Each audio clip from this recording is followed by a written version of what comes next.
Hello everyone, class 12 को result आइसकेको छ अनि कतिको चाहिँ राम्रो रिजल्ट आएको छ, कसैको हल्का एक्सपेक्टेसन भन्दा चाहिँ कम रिजल्ट आएको छ।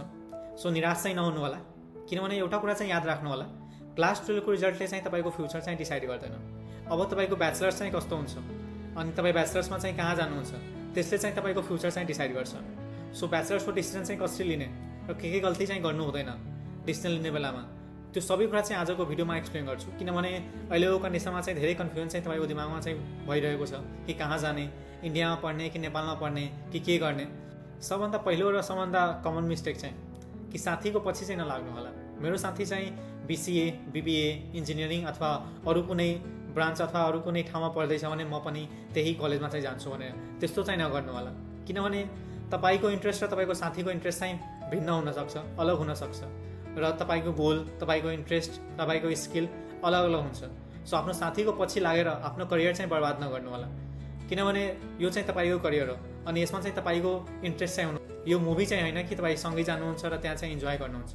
कलेजमा गइसकेपछि त्यहाँ पनि तपाईँको साथी चाहिँ बन्छ अनि त्यहाँ पनि तपाईँले धेरै कुरा चाहिँ सिक्नुहुन्छ। सो यस्तो छैन कि तपाईँले आफ्नो साथीसँगै जानुपर्छ।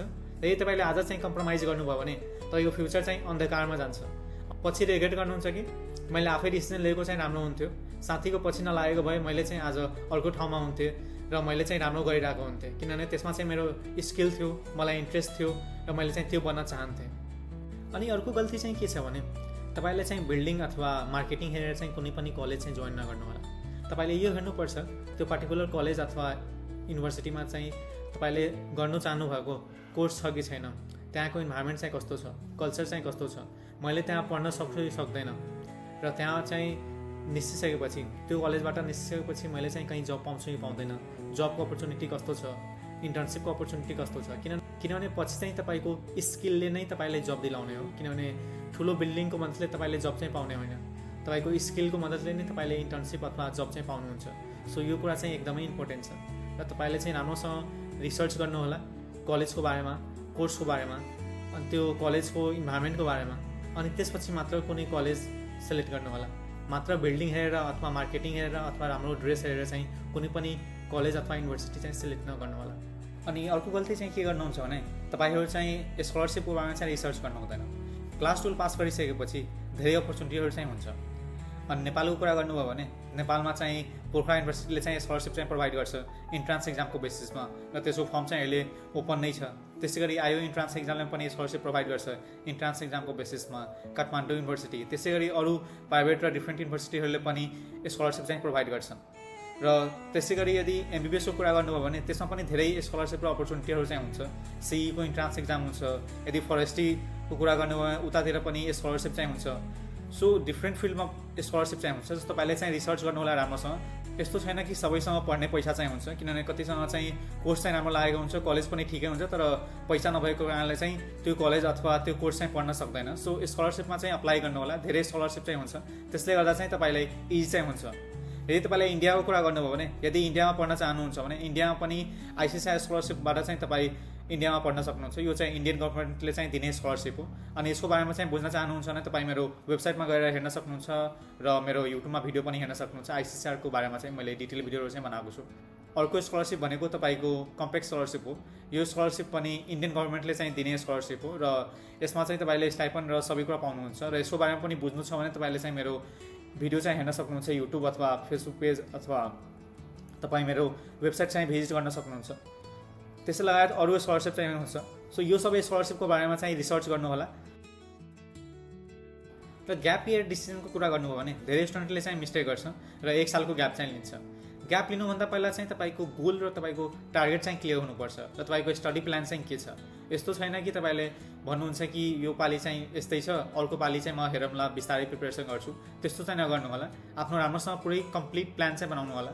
अनि यस्तो छ कि लाइक तपाईँले चाहिँ यो पालि चाहिँ कुनै इन्ट्रान्स एक्जाममा नाम निस्केन अनि तपाईँलाई लाग्छ कि नेक्स्ट पालि चाहिँ गर्न सक्छु, अथवा कुनै स्कलरसिप छ अनि त्यो स्कलरसिपमा अर्को साल मात्र मैले अप्लाई गर्न मिल्छ, अथवा मैले CEको इन्ट्रान्स एक्जाम चाहिँ दिएको छु, यो पालि चाहिँ मैले गर्न सकेन, नेक्स्ट इयर चाहिँ ट्राई गऱ्यो भने मेरो चाहिँ पक्कै नाम निस्किन्छ। यदि त्यस्तो लाग्छ अनि तपाईँको प्लान चाहिँ क्लियर छ, गोल र टार्गेट क्लियर छ भने त्यसपछि मात्र ग्याप इयर चाहिँ लिनु होला, नत्र भने ग्याप इयर चाहिँ नलिनु होला। त्यसले गर्दा चाहिँ तपाईँकै 1 इयर चाहिँ लस हुन्छ। अनि ग्याप इयर लिइसकेपछि त्यसो पनि एउटा एटलिस्ट ब्याकअप प्लान चाहिँ राख्नु होला कि यदि यो भएन भने मैले चाहिँ के गर्छु भनेर, किनभने धेरै यदि इयर चाहिँ लस भयो भने तपाईँलाई नै गाह्रो पर्छ पछि।